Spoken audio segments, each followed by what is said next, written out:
U140 Hindi. अध्याय 1391 जादुई खजाना _3। क्या तुम मेरा अपना जादुई खजाना बनने को तैयार हो? ताओवादी स्तंभ पर्वत की तरह मौन रहा तथा उसने कोई प्रतिक्रिया देने में रुचि नहीं दिखाई। मुंह हुआ ने मुंह बनाते हुए कहा, कंजूस, लोगों को नीची निगाह से देखता है। लेकिन विचार करने पर यह बात समझ में आई। ताओवादी स्तंभ इतना रहस्यमय और मायावी था कि उसमें एक निश्चित दिव्य आभा थी जिससे दुष्ट देवता भी डरते थे। इसका अवश्य ही कोई महत्वपूर्ण उद्गम होगा। इतनी उल्लेखनीय उत्पत्ति के साथ यदि किसी को इसे अपना जादुई खजाना भी कहने की पेशकश की जाए तो भी कोई इसे स्वीकार करने का साहस नहीं करेगा। किसी के पास इतना भव्य जीवन चार्ट नहीं था। इस विचार के साथ महुआ को बहुत शांति महसूस हुई और उसने ताओवादी स्टेल से ईमानदारी से माफी मांगी। मुझे खेद है, मैंने अपनी सीमा पार कर ली। ताओवादी स्तंभ शांत रहा, लेकिन वहां हल्का सूक्ष्म कंपन था। ऐसा लग रहा था कि वह महुआ की आत्म जागरूकता से काफी संतुष्ट है। ताओवादी स्तंभ भी कोई विकल्प नहीं है। महुआ ने आह भरी। इसे भूल जाओ, अभी इसे ऐसे ही रहने दो। धीरे धीरे विचार करने के लिए समय लो। इसमें पहले ही बहुत देर हो चुकी है। इस समय कोई जल्दबाजी नहीं है। इसके अलावा उनकी आध्यात्मिक शक्ति और रक्त की जड़ें पहले से ही दूसरों की तुलना में कम थीं। विशेष रूप से संप्रदाय में कई स्वर्गीय गौरव के बीच कुछ और कमी होने का कोई डर नहीं है। इस विचार के साथ महुआ को अचानक बहुत बेहतर महसूस हुआ। एक आलसी की मानसिकता उभरी, एक असीम दुनिया की अनुभूति हुई। इसके अलावा वह दिव्य भावना के माध्यम से दांव को साबित कर रहा है। आध्यात्मिक शक्ति, रक्त की आध्यात्मिक कलाकृतियों, अंतर्निहित नुकसान जैसे मामलों पर इन संप्रदाय स्वर्गीय गौरव के साथ प्रतिस्पर्धा करने के लिए मजबूर नहीं है। यह उलझन से बाहर निकलने, दायरे को तोड़ने और एक स्वर्ण कोर बनाने के लिए पर्याप्त है। महुआ ने सिर हिलाया।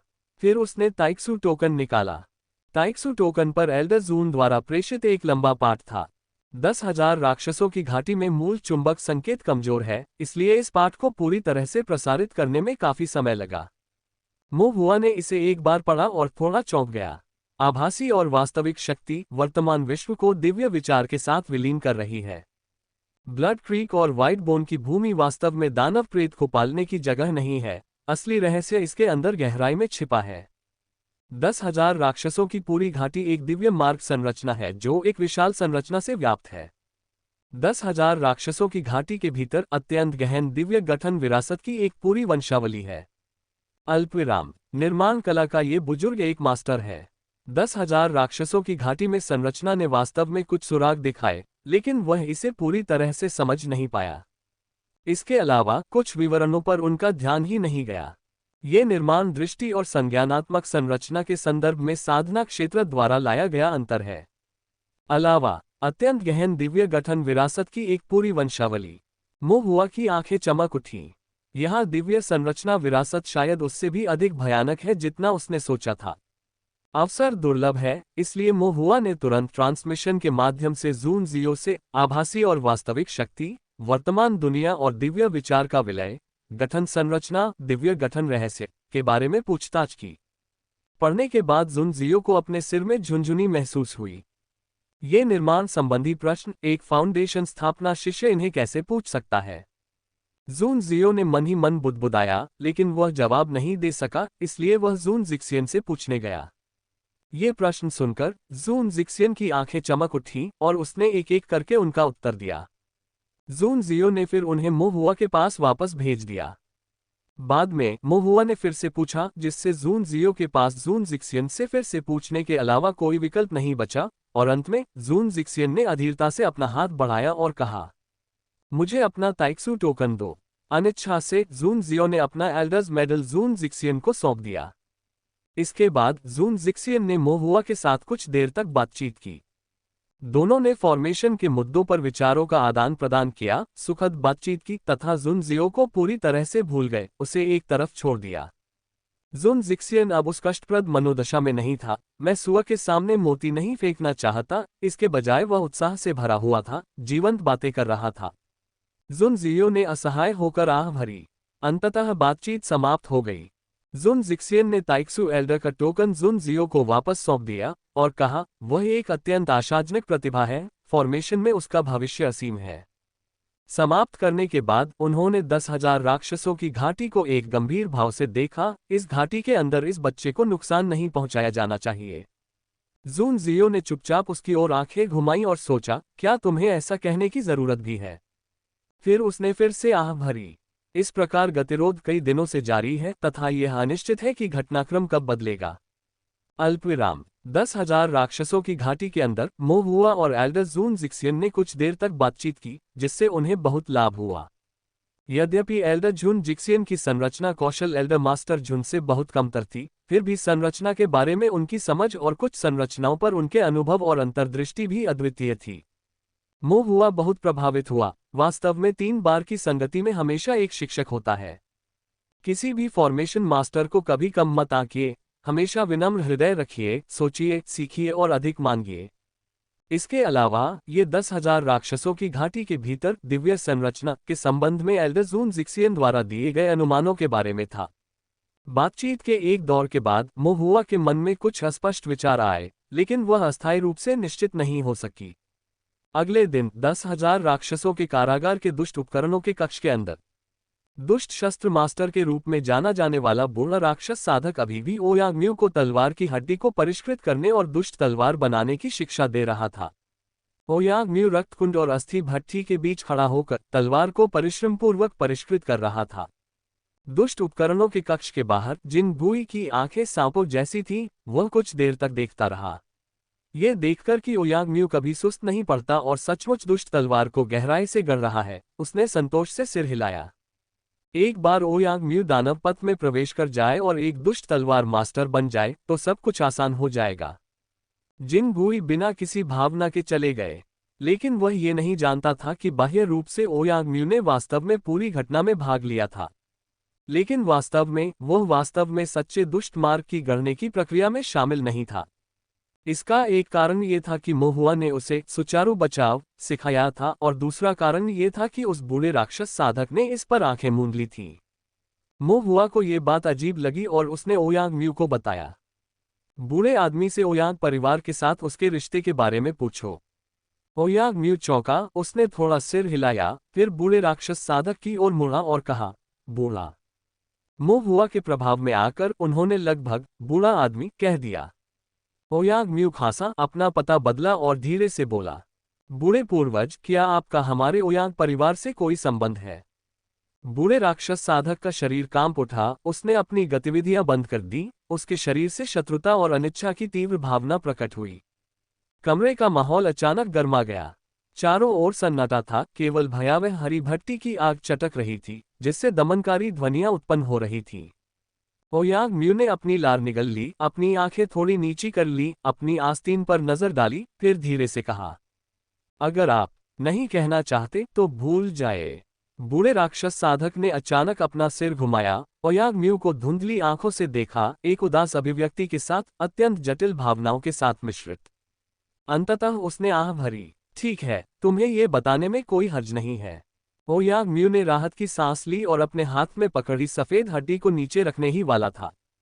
बूढ़े राक्षस साधक ने तब कहा, अपने हाथ मत रोको। ओह! ओयांगम्यू चौंका और फिर भट्ठी के पास सफेद हड्डी को परिष्कृत करना जारी रखा। बूढ़ा राक्षस साधक शांत बैठा रहा, एक गहरी सांस ली और अंततः धीरे धीरे बोलना शुरू किया। यह मामला काफी लंबा है। आपने सही अनुमान लगाया, वास्तव में ओयांग परिवार के साथ मेरे कुछ संबंध हैं, और वास्तव में मैं एक बार। इस बिंदु पर बूढ़े राक्षस साधक को बोलने में थोड़ी कठिनाई हुई, लेकिन अंततः उसने अपने दांत पीसते हुए कहा, ओयांग परिवार का एक शिष्य। ओयांगम्यू की अभिव्यक्ति बदल गई। ओयांग परिवार का एक शिष्य। वास्तव में अचानक उसे आश्चर्य और क्रोध दोनों महसूस हुए। प्रतिष्ठित ताया संप्रदाय ओयांग परिवार सैकड़ों साल पहले से राक्षस साधकों द्वारा कब्जा कर लिया गया था, इस सूर्यहीन कालकोठरी में कैद कर दिया गया था और इन क्रूर राक्षस साधकों को खूनी बुरी तलवारें बनाने में सहायता करने के लिए मजबूर किया गया था। ओयांगम्यू ने फिर से बूढ़े राक्षस साधक की ओर देखा, उसकी अभिव्यक्ति भावना से भरी हुई थी। इस आधार पर राक्षस साधक की मांद में फंसे बूढ़े राक्षसी कारीगर को उसके साथी संप्रदाय का सदस्य और सच्चा कुलगुरु माना जाना चाहिए। इसके अलावा ये बात सैकड़ों वर्ष पुरानी है और संभवतः उनकी वरिष्ठता उनसे कहीं अधिक है। ओयांग म्यू के हृदय में अनायास ही सम्मान की भावना उत्पन्न हो गई। बूढ़े राक्षस साधक ने ओयांग म्यू की ओर देखा, उसकी अभिव्यक्ति जटिल थी, उसकी आंखें उदास थीं, और उसने कहा, उस समय मैं भी आपकी तरह ही था, कलाकृतियों को परिष्कृत करने की असाधारण प्रतिभा रखता था, लेकिन मैं एक अंतःप्रिय मितभाषी था, सारा दिन केवल तलवार चलाना सीखने में बिताता था और एक अद्वितीय दिव्य तलवार बनाने को अपनी आजीवन आकांक्षा मानता था। दिव्य तलवार। बूढ़े राक्षस साधक की अभिव्यक्ति उदास थी। उन दिनों में युवा और अभिमानी होने के कारण, स्वर्ग और पृथ्वी की विशालता से अनभिज्ञ होने के कारण, मैं बिल्कुल नहीं समझ पाया था कि वे दो शब्द कितने अप्राप्य थे। कैसे वे किसी को निराशा का एहसास कराते थे। फिर उन्होंने आत्म मजाक करते हुए मुस्कुराते हुए कहा, हम दावा करते हैं कि हम साधक हैं, अमरता का अभ्यास करते हैं, लेकिन अमरता वास्तव में क्या है, आज तक कोई नहीं जानता। अमर शब्द से जुड़ी कोई भी चीज गहरी और भयावह, अवर्णनीय है। ओयांग म्यू की अभिव्यक्ति गंभीर हो गई और उन्होंने सिर हिलाया। दरअसल उन्होंने दिव्य तलवार बनाने को अपने आजीवन ताव साधना के सपने के रूप में देखा।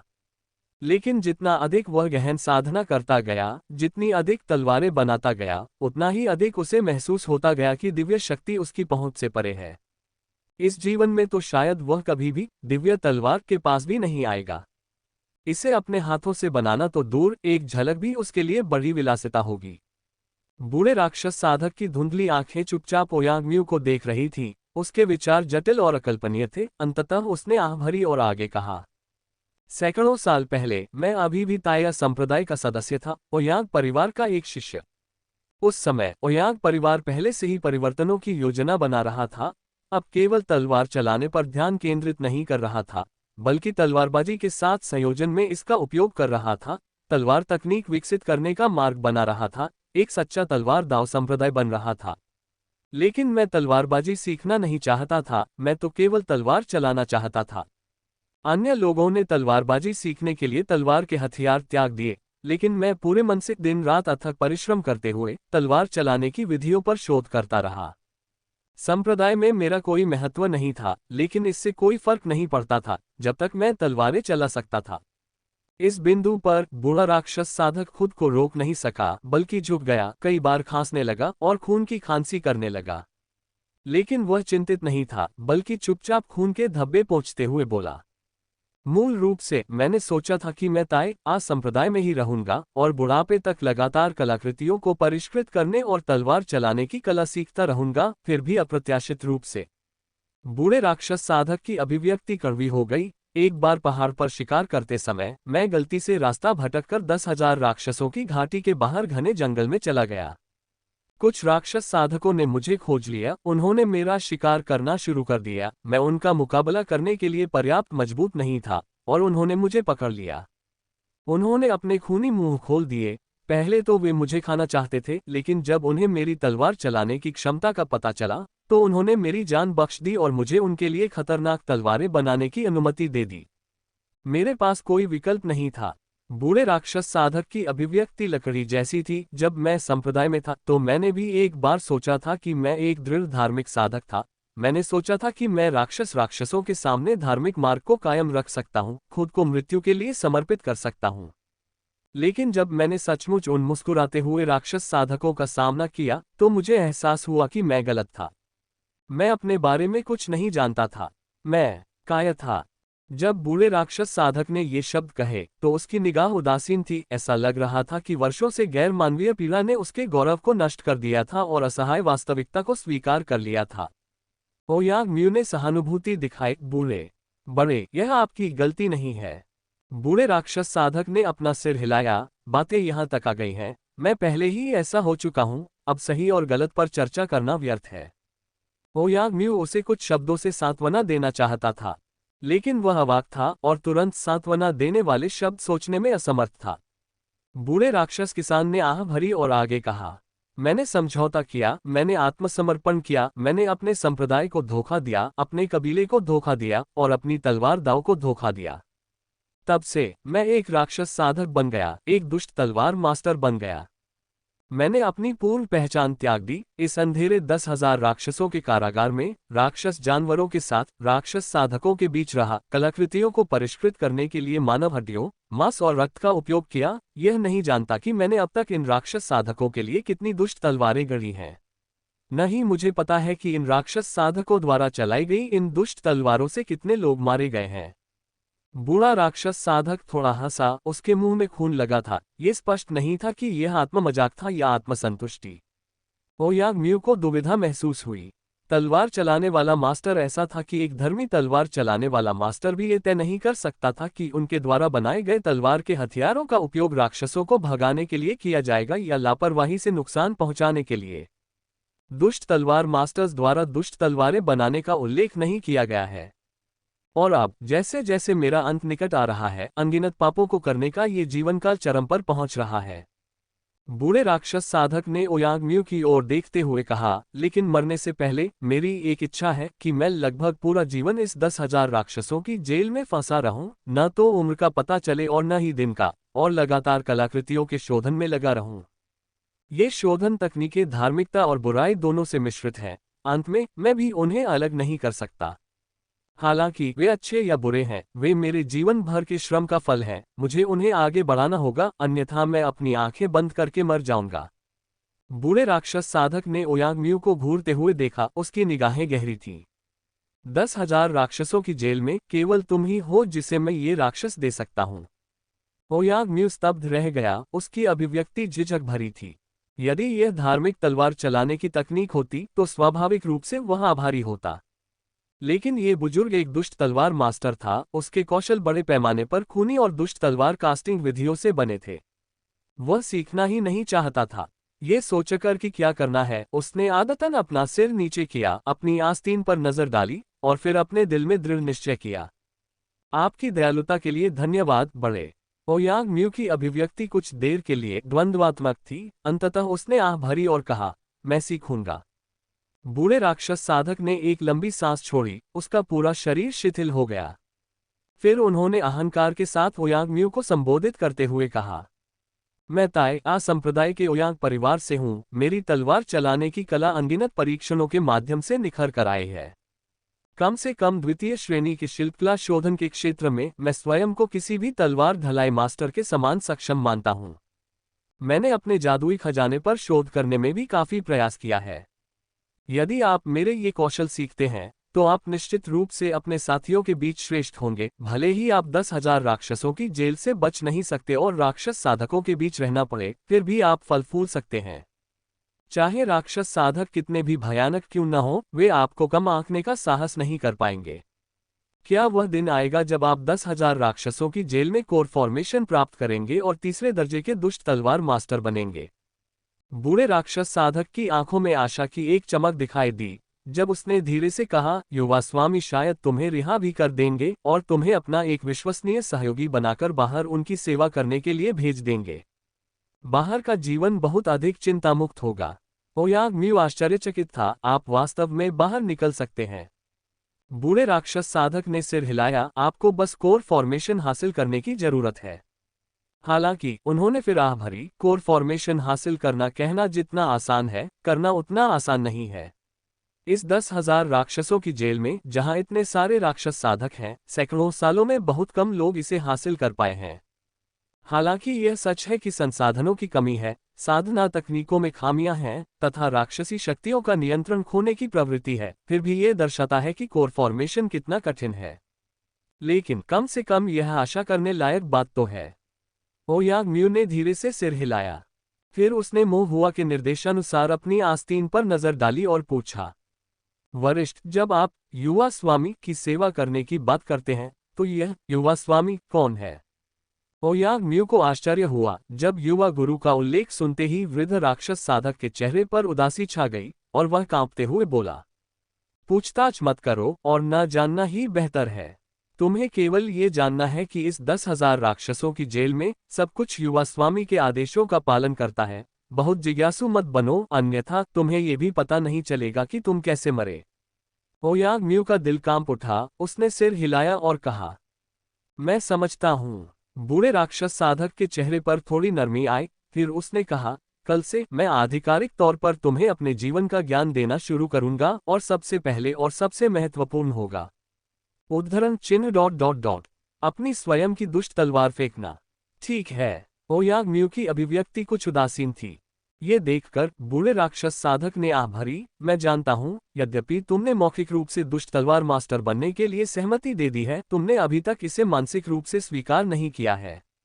आपका उपनाम ओयांग है और आप मेरे जैसे ही संप्रदाय और परिवार से हैं। मैं आपके लिए भी चीजें मुश्किल नहीं बनाना चाहता। चलिए इसे इस तरह करते हैं, कल आप आइए और मैं आपको धर्मी दाव की कलाकृतियों को परिष्कृत करने की विधियां सिखाकर शुरुआत करूंगा। इसे सीखने के बाद आप धीरे धीरे धर्मी से दुष्ट में परिवर्तित हो सकते हैं, दुष्ट कलाकृतियों को परिष्कृत कर सकते हैं और दुष्ट तलवारें चला सकते हैं। 10,000 राक्षसों की घाटी एक खतरनाक जगह है, मैं आगे मदद करने की स्थिति में नहीं हूं, यहां से आगे आपको अपने आप पर भरोसा करना होगा। ओयांग म्यू आश्चर्यचकित रह गया, फिर कृतज्ञता महसूस की और झुक गया। धन्यवाद वरिष्ठ। बूढ़े राक्षस साधक ने उपेक्षापूर्वक अपना हाथ हिलाया, बातें मत करो, अभी चले जाओ और कल वापस आओ। ओयांग म्यू ने सिर झुकाया, फिर विदा ली। एक राक्षस साधक द्वारा उसे वापस जेल ले जाया गया। दुष्ट यंत्रों का कक्ष केवल बूढ़े राक्षस साधक के पास ही बचा था। तया उसकी आवाज कौन से भरे किसी पुराने पेड़ की तरह भारी हो गई थी। वह 2 शब्द बुदबुदा रहा था, फिर अचानक हिंसक रूप से कांपने लगा। बूढ़ा राक्षस साधक अपना मुंह ढकने के लिए आगे बढ़ा, लेकिन एक क्षण देर हो चुकी थी, ताजा खून पहले ही खांसकर बाहर आ चुका था। उसने जल्दी से कांपते हुए अपने स्टोरेज बैग से लाल और सफेद गोलियों का ढेर निकाला और उन्हें निगल लिया। थोड़ी देर बाद उसकी खांसी कम हो गई। बूढ़ा राक्षस साधक धीरे धीरे नीचे बैठ गया, धंस गया और श्वेत अस्थि शोधन भट्टी की भयानक लपटों को घूरने लगा। उसकी धुंधली निगाहें किसी अज्ञात प्रकाश से चमक रही थीं। मुंह हुआ ने भौहें चढ़ाईं, फिर धीरे से चला गया। उन्होंने जेल का दौरा किया। जेल के अंदर ओयांग म्यू लिंग हक्सियाओं के साथ फुसफुसा रहा था। सोंग जियान चुपके से उनके बगल में खाना खा रहा था। वह मुंह हुआ द्वारा दिया गया सूखा मांस खा रहा था, उसकी दुर्लभता को देखते हुए सावधानी से उसका स्वाद ले रहा था तथा चबाने के लिए छोटे छोटे टुकड़े तोड़ रहा था। राक्षस कल्टीवेटर गार्ड अनुपस्थित था। मुंह हुआ ने खुद को दिखाया। कैदी पहले से ही इसके आदी थे। मुंह हुआ बिना किसी निशान के आते जाते सचमुच एक भूत जैसा दिखता था। उन्होंने कुछ सरल शब्दों का आदान प्रदान किया, फिर ओयांग म्यू ने कुछ भावुक होकर टिप्पणी की, वह बूढ़ा वरिष्ठ वास्तव में ओयांग परिवार से था। आश्चर्य है कि क्या वह हमें भागने में मदद कर सकता है। मुंह हुआ ने अपना सिर हिलाया, ऐसी उम्मीद मत करो। ओयांग म्यू को कुछ समझ नहीं आया। मुंह हुआ ने कहा, वह बूढ़ा आदमी, वह एक पुराना धोखेबाज है, वह जो कुछ कहता है उसका उद्देश्य आपको धोखा देना है। ओयांग म्यू आश्चर्यचकित रह गया, वह ओयांग परिवार से नहीं है। ये कहना मुश्किल है, मुंह हुआ ने धीरे से कहा, वह बूढ़ा आदमी जो 10 बातें कहता है, उनमें से 8 या 9 झूठ होती हैं, शायद केवल 1 या 2 बातें ही सच होती हैं। ये सच हो सकता है कि वह ओयांग परिवार का ताया संप्रदाय का अनुयायी है, लेकिन अन्य दावे प्रत्येक अत्यधिक संदिग्ध हैं। इसके बारे में सोचो। मुंह हुआ ने कहा, 10,000 राक्षसों की घाटी के बाहर का जंगल बहुत खतरनाक है, वह बिना किसी कारण के अकेले जंगल में क्यों भाग रहा है। इसके अलावा उस जंगल में एक संरचना है, दिव्य इंद्रिय दिशा खो देती है, ये साधकों के लिए राक्षस साधकों के समान ही है। यदि आप जंगल में भटकते हैं तो भाग्यवश आपका सामना राक्षस साधकों के समूह से कैसे हो सकता है। यदि राक्षस साधक बहुत भूखे होते तो वे उसे बहुत पहले ही खा चुके होते, फिर वे तलवार चलाने वाले गुरु को जीवित क्यों रखते। क्या वह वास्तव में तलवारें चला सकता था जब तक कि वह स्वयं इसे स्वीकार न कर ले। राक्षस साधकों को संभवतः इसकी जानकारी नहीं होगी, और वह सैकड़ों वर्षों से इस 10,000 राक्षसों की जेल में फंसा हुआ है, कच्चे मांस पर जी रहा है। भगवान जाने उसने कितना मांस कच्चा खाया होगा, उसकी मानवता बहुत पहले ही फीकी पड़ गई होगी। वह भी किसी संप्रदाय या पारिवारिक संबंधों पर कैसे विचार कर सकता है। एक ही संप्रदाय और कुल से हैं तो क्या हुआ। इस प्रकार ये बूढ़ा आदमी जो कुछ कहता है वह ठीक लग सकता है, लेकिन जब आप गहराई से सोचेंगे तो उसमें कई खामियां हैं। बेशक यह मुंह हुआ का सही स्पष्टीकरण मात्र है। वास्तव में जब वह उस वृद्ध राक्षस साधक को बोलते हुए सुन रहा था तो उसकी दिव्य इंद्रिय ने उस वृद्ध राक्षस साधक के दिव्य विचार में एक असामान्य उतार चढ़ाव को गौर से देखा। ऐसा प्रतीत होता है कि इसमें कुछ गुप्त उद्देश्य छिपे हुए थे। इसके अतिरिक्त कार्य कारण की रेखाओं से एक अंतर्ज्ञान भी था। जब वृद्ध राक्षस साधक बोला तो कार्य कारण की रेखाएं कुछ उलझी हुई थीं। मोहुआ को सहज ही आभास हो गया कि उसके शब्दों में कुछ गड़बड़ है। मासूम लिटिल वुड ने चुपचाप अपना मुंह खोल दिया, जबकि उसका दिल उलझन में था। छोटे भाई का मन ऐसा कैसे विकसित हो गया? कितने विचार उसके अंदर छिपे हैं? उसके बगल में लिंग हक्सियाओ ने सुना और भौहें चढ़ाईं। अगर उस बूढ़े राक्षस साधक के छिपे हुए इरादे हैं तो क्या जूनियर भाई म्यू खतरे में नहीं होंगे? सच में, मोहुआ ने सिर हिलाया, लेकिन बात यही है, तुम सब कभी सुरक्षित नहीं रहे। चाहे जिनगुई हो, वो बूढ़ा राक्षस साधक हो, या उनके पीछे का गुरु हो, सबकी तुम पर साजिश है। अब तक राक्षस साधकों ने खुले तौर पर और गुप्त रूप से कई तरीकों का उपयोग किया है। वर्तमान में इसका लक्ष्य केवल लिटिल वुड है, लेकिन यह शायद सिर्फ शुरुआत है। लिंग हक्सियाओ और सोंग जियान को भी नहीं बख्शा जाएगा। खुफिया जानकारी के अनुसार मोहुआ ने हाल ही में गुप्त रूप से कुछ बातें सुनी हैं। तीनों में से लिंग हक्सियाओ की स्थिति थोड़ी बेहतर है। उनकी तलवार हृदय स्पष्टता एक ऐसी प्रतिभा है जो पिछले 500 वर्षों में अशिंग वर्ड संप्रदाय में शायद ही कभी देखी गई हो। चाहे वह धर्मी हो या शैतानी, वह एक खजाना है। यद्यपि राक्षस साधकों ने लिंग हक्सियाओ की छोटी उंगली काट दी, फिर भी वे सम्मानपूर्वक व्यवहार करते हैं तथा स्पष्ट रूप से उसे अपमानित करने का साहस नहीं करते। मोहुआ के अनुमान के अनुसार ये राक्षस साधक संभवतः लिंग हक्सियाओ को सीधे गुरुओं की फूलों की नाव पर चढ़ाने की कोशिश कर रहे हैं, उसे चीनी लेपित गोलियों का उपयोग करके उसे लुभाने, उसे भ्रष्ट करने और उसे गिराने के लिए, जिससे वह राक्षसों में उतर जाए और उनके साथ सेना में शामिल हो जाए। जहां तक फूलों की नाव पर किस तरह की चीनी लेपित गोलियां हैं, इसका सवाल है। अभी भी अज्ञानी होने के कारण, सीमित ज्ञान के कारण, मैं फिलहाल इसकी कल्पना नहीं कर सकता। लेकिन जहां तक सोन जियान का सवाल है, मोहुआ ने सोन जियान की ओर देखा, जो अभी भी झटके से अपना मास्क उतर रहा था। उसे थोड़ी दया आ रही थी। सोन जियान एक बंधक है। ये राक्षस साधक संभवतः उसे समाहित भी नहीं करना चाहते। एक दिन वे उससे सीधे ही बाहर कर देंगे, यह संभव नहीं है। सोन जियान ने मोहुआ की निगाहों को देखा, ठंडी सांस ली, अपनी पीठ मोड़ ली। ऐसा लग रहा था कि वह मोहुआ को देखना नहीं चाहता था, फिर भी चुपचाप झटके से चबा रहा था। मोहुआ ने मन ही मन आह भरी, छोड़ दो इस बेचारे बच्चे, बेहतर होगा कि उसे कुछ न बताओ। कहीं ऐसा न हो कि जब उसे पता चल जाए तो वह झटकेदार चीजों के लिए अपनी भूख खो दे। दूसरी ओर ओयांग म्यू को थोड़ा दुख हुआ। उसने सोचा कि बूढ़ा राक्षस साधक वास्तव में ताई आ संप्रदाय को नहीं भूला है। उसका दिल परिवार पर है और वह अपने जीवन भर के तलवार चलाने के कौशल को उसे देना चाहता है। लोगों के दिल सचमुच धोखेबाज हैं। भाई मो, मुझे क्या करना चाहिए? क्या मुझे अब भी तलवार चलाना सीखना चाहिए जो वो मुझे सिखाता है? मोहुआ ने एक पल सोचा, फिर सिर हिलाया, इसे सीखो। बस ऐसा दिखावा करो कि तुम कुछ नहीं जानते। जो मैंने अभी कहा उसे भूल जाओ और उस बूढ़े को ओयांग परिवार का एक बुजुर्ग समझो, जो भले ही भटक गया हो, लेकिन अपनी मृत्यु के करीब आते हुए भी उसके इरादे नेक हैं। वह जो भी तुम्हें सिखाता है उसे सामान्य रूप से सीखो, क्योंकि न जानने से जानना बेहतर है। यदि अन्य परिस्थितियां उत्पन्न होती हैं तो स्थिति के अनुसार कार्य करें और समय आने पर मैं आपका मार्गदर्शन करूंगा।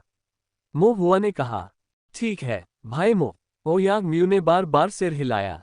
हालांकि ओयांग म्यू थोड़ा हैरान था, वह बूढ़ा राक्षस साधक वास्तव में क्या योजना बना रहा है। मोहुआ की आंखें थोड़ी केंद्रित थीं। समय आने पर हमें पता चल जाएगा।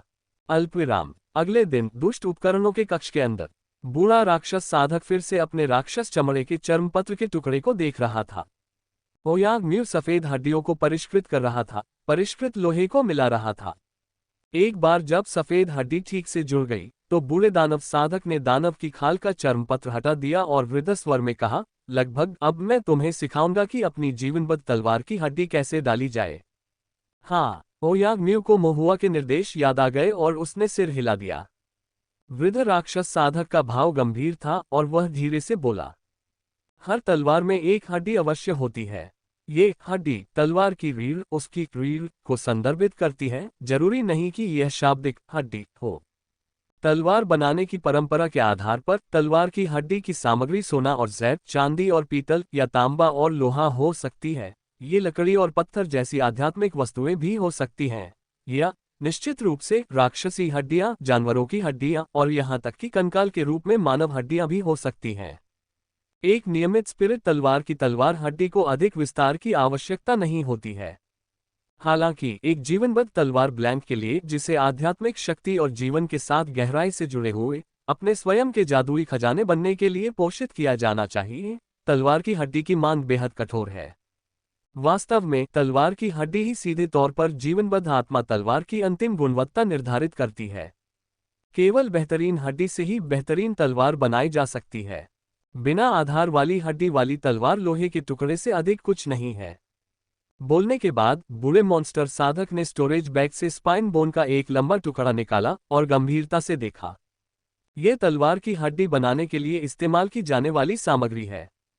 ओयांग म्यू ने हड्डी पर खून का धब्बा देखा, उसकी अभिव्यक्ति थोड़ी बदल गई। ये मानव हड्डी है। बूढ़े राक्षस साधक ने उदासीनता से कहा, मानव हड्डी या राक्षस हड्डी, इससे कोई फर्क नहीं पड़ता। अगर एक हड्डी एक उत्कृष्ट तलवार हड्डी में बदल सकती है तो यह एक अच्छी हड्डी है। तुम्हें धीरे धीरे सही और गलत से संबंधित इन धारणाओं को त्यागना सीखना होगा, अन्यथा भविष्य में 10,000 राक्षसों की जेल में तुम कैसे खड़े रहोगे। ओयांग म्यू ने फुसफुसाते हुए कहा, हाँ सीनियर। बूढ़े राक्षस साधक की अभिव्यक्ति थोड़ी नर्म हो गई। मैं गड़ूंगा और तुम किनारे से देखते रहना। ठीक है। फिर बूढ़े राक्षस साधक ने ओयांग म्यू को औपचारिक रूप से तलवार की हड्डी बनाने का तरीका सिखाना शुरू किया। प्रक्रियाओं का ये सेट अविश्वसनीय रूप से जटिल है और इसके लिए अत्यंत उच्च कलाकृति शोधन तकनीकों की आवश्यकता होती है। मो हुआ ज्यादातर इसे समझ नहीं सका। कलाकृतियों के परिष्करण की तकनीकों के संदर्भ में उन्हें केवल कुछ सैद्धांतिक पहलुओं की ही समझ थी, जिसमें फॉर्मेशन डायग्राम डिजाइन का कुछ ज्ञान भी शामिल था। जब वास्तविक कलाकृतियों के शोधन की बात आती है तो वह निराशाजनक है।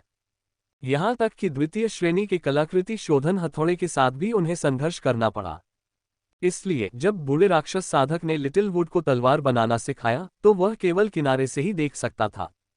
हालांकि मुहुआ को कलाकृतियों को परिष्कृत करने की तकनीक समझ में नहीं आती थी, लेकिन एक और बात थी जिसके बारे में वह बहुत चिंतित था। ये किसकी मानव हड्डी है जिसका उपयोग तलवार की हड्डी बनाने के लिए किया जा रहा है।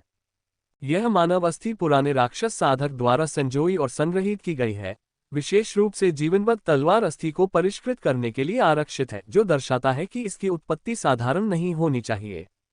मो हुआ ने झुके हुए बूढ़े मॉन्स्टर कल्टीवेटर को घूरा, अंदर से ठंडक महसूस कर रहा था। ये हड्डी संभवतः नहीं हो सकती। पुराने राक्षस साधक की अपनी रीढ़ की हड्डी, क्या ये हो सकती है? क्या उन्होंने जीवनबद्ध तलवार की हड्डी बनाने के लिए अपनी स्वयं की रीढ़ की हड्डी निकाली? मो हुआ ने तेजी से सांस ली। यह तलवार बनाने की कौन सी विधि है? यह असाधारण रूप से निर्दयी है। मो हुआ ने फिर से बूढ़े राक्षस साधक के टेढ़े मेढ़े रूप को देखा, जिसमें रीढ़ की हड्डी का अभाव प्रतीत हो रहा था। जितना अधिक वह देखता उतना ही वह अधिक प्रतीत होता। दुष्ट साधक लोगों को मारते हैं, तलवारें बनाने के लिए हड्डियां छीलते हैं, दूसरों के प्रति निर्दयी होते हैं, लेकिन ये बूढ़ा प्राणी, वह अपने प्रति निर्दयी है। लेकिन क्या तलवार बनाने के लिए अपनी हड्डी का उपयोग करने का कोई विशेष महत्व है? मो हुआ को कुछ समझ नहीं आया। दुष्ट उपकरणों के कक्ष के अंदर बूढ़े राक्षस साधक ने तेजी से रक्त को बुझाया, लोहे को पिघलाया, हड्डियों को गढ़ा। उसकी कलाकृतियों को परिष्कृत करने की कुशलता वास्तव में पूर्णता तक पहुंच गई। ओयांग म्यू बिना पलक झपकाए देखता रहा और इस बीच सोचता रहा कि वह कौन सी तकनीकें सीख सकता है। कुछ देर तक प्रयास करने के बाद बूढ़े मॉन्स्टर साधक ने कहा, तलवार बनाने के अगले चरण में रक्त बलिदान तकनीक शामिल है। यदि आप सीखना नहीं चाहते तो बेझिझक इसे न देखें। ओयांग म्यू एक क्षण के लिए हिचकिचाया, फिर धीरे से सिर हिलाया। बूढ़े राक्षस साधक ने बढ़िया लोहे का एक टुकड़ा निकाला, उसे ओयांग म्यू को सौंप दिया। इस बढ़िया लोहे को उस रक्त कुंड में ले जाओ और थोड़ी देर के लिए इसे बुझा दो, हमें जल्द ही इसकी आवश्यकता होगी। हाँ सीनियर। ओयांग म्यू ने बढ़िया लोहा लिया, एक तरफ चला गया और उसे रक्तपूल में बुझा दिया। बूढ़े राक्षस साधक ने ओयांग म्यू की ओर देखा, उसकी निगाहें सतर्क थीं। फिर उसने धीरे से अपने पुराने हाथ से स्टोरेज बैग से एक कलम निकाली। इसके बाद उसने उस पेन से तलवार की हड्डी पर कुछ चित्र बनाना शुरू कर दिया। उसकी गतिविधियां अत्यंत गुप्त थीं। यद्यपि उसने ओयांग म्यू को उसकी नजरों से बचाकर उसका ध्यान भटका दिया था, फिर भी वह मो हुआ से बच नहीं सका। मो हुआ को यह देखकर झटका लगा कि उसने पेन निकाल लिया है। ये दुष्ट तलवार मास्टर हथौड़ा का उपयोग नहीं कर रहा है बल्कि कलम का उपयोग कर रहा है। वह क्या चित्र बना रहा है? मो हुआ बहुत उत्सुक था, फिर उसने अपनी सांस रोक ली, अपना सिर झुकाया, कुछ देर तक देखता रहा और अचानक उसकी पुतलियां सिकुड़ गईं, उसका दिल और आत्मा पूरी तरह से हिल गए। तलवार चलाने में कुशल ये बूढ़ा राक्षस साधक गुप्त रूप से तलवार की हड्डी खींच रहा था, जो कि दिव्य मार्ग गठन पैटर्न समझ से परे है। वह एक तलवार ढालने वाला मास्टर कैसे जान सकता था कि गठन कैसे किया जाता है? यदि ये तलवार व्यूह होता तो ठीक होता, लेकिन ये लगभग विलुप्त हो चुके दिव्य संरचना पैटर्न कैसे हो सकता है? उसने ये कैसे सीखा? क्या ईश्वरीय रचना सचमुच इतनी महत्वहीन है? मो हुआ संदेह से भर गया। उसने अपनी आंखें सिकोड़ ली और बूढ़े मॉन्स्टर कल्टीवेटर को संदिग्ध भाव से घूरने लगा, विशेष रूप से उसके द्वारा बनाए गए संरचना पैटर्न को कुछ देर तक देखता रहा। उसकी अभिव्यक्ति थोड़ी गंभीर थी। ये पुरानी चीज बार बार एक ही पैटर्न बना रही है। इसका मतलब यह है कि वह केवल इस एक गठन पैटर्न को ही जानता होगा। लेकिन ये गठन पैटर्न वास्तव में हैरान करने वाला है। यह उस द्वार अवरोधक दिव्य संरचना से भिन्न है जो मुझे छोटे मछली पकड़ने वाले गांव के कुएं पर और नदी देवता मंदिर के अंदर मिली थी। यह उस कोहरे जैसी दिव्य संरचना से भिन्न है जिसकी गणना मैंने 10,000 राक्षसों की घाटी में की थी। यह एक पूर्णतया नया दिव्य निर्माण पैटर्न है। मैंने इसे पहले कभी नहीं देखा था। क्या यह दिव्य गठन की पूरी प्रणाली हो सकती है जिसका उल्लेख हेल्डर झुनजिक्सियन ने 10,000 राक्षसों की घाटी के भीतर किया है? मो हुआ ने भौहें चढ़ाईं। लेकिन इस गठन पैटर्न का क्या उद्देश्य है? उन्होंने जीवनबद्ध तलवार की हड्डी पर यह दिव्य संरचना पैटर्न क्यों बनाया? मो हुआ की निगाहें धुंधली पड़ गईं। इस बूढ़े चालबाज के पास शायद कई राज छिपे हैं। अल्पविराम। तलवारबाजी जारी रही। बूढ़े राक्षस साधक ने ओयांग म्यू की असावधानी का फायदा उठाते हुए तलवार की हड्डी पर दिव्य संरचना का प्रतिरूप बनाया और फिर उसे ताज़ा खून से ढक दिया। इसके बाद उसने मासूमियत से तलवार की हड्डी को परिष्कृत करने की जटिल प्रक्रिया जारी रखी। ओयांग म्यू ने भी परिष्कृत लोहे को कठोर बनाया, घूमा और पुराने राक्षस साधक से तलवार चलाना सीखना जारी रखा। पुराने राक्षस कल्टीवेटर के लिए सब कुछ सामान्य था। ओयांग म्यू इस बात से अनजान था कि बूढ़े राक्षस साधक ने उसकी पीठ पीछे क्या किया था। जटिल तलवार ढालने की प्रक्रियाओं की एक और श्रृंखला के बाद कई घंटों बाद बूढ़े राक्षस साधक ने अंततः कहा, आज के लिए इतना काफी है, कल फिर आना। ठीक है, सीनियर। ओयांग म्यू कई घंटों से सहायक के रूप में काम कर रहे थे और थोड़े थके हुए थे। उन्होंने अपने माथे से पसीना पोंछा और सिर हिलाया। तो फिर मैं विदा लेता हूं। ओयांग म्यू चला गया। बूढ़े राक्षस साधक ने जीवनबद्ध तलवार की हड्डी निकाली और अपने रक्त रंजित ट्यूमर से भरे हाथ से तलवार की हड्डी पर दिव्य संरचना पैटर्न को धीरे से सहलाया और मुश्किल से सुनाई देने वाली कर्कश आवाज में धीरे से बुदबुदाया, मेरा जीवन आप पर निर्भर है। फिर थका हुआ सा प्रतीत होते हुए उसने तलवार की हड्डी को गले लगा लिया और गहरी नींद में सो गया। मो हुआ ने तलवार की हड्डी पर नजर डाली और पाया कि उसकी लंबाई पुराने राक्षस साधक की रीढ़ की हड्डी के लगभग समान थी, बिल्कुल मेल खाती हुई। उसकी निगाहें ठंडी हो गईं। कुछ क्षण सोचने के बाद वह चुपचाप चला गया। अल्पविराम। जेल में मो हुआ ने ओयांग म्यू और लिंगहुक्सियाओ के साथ पुराने राक्षस साधक के संबंध को साझा किया। ओयांग म्यू कुछ हैरान था। गठन पैटर्न? मो हुआ ने सिर हिलाया। क्या यह तलवार पैटर्न है? नहीं, यह एक बहुत ही विशेष प्रकार का दिव्य निर्माण पैटर्न है। मैंने इसे कभी नहीं देखा। इसके उद्देश्य के बारे में अनिश्चित हूँ। ओयांग म्यू और लिंगहुक्सियाओ दोनों ने अपनी भौहें सिकोड़ लीं। लिंगहुक्सियाओ ने एक पल के लिए सोचा, फिर कहा, इसका मतलब है कि पुराने राक्षस कल्टीवेटर की साजिश तलवार की हड्डी से संबंधित होनी चाहिए।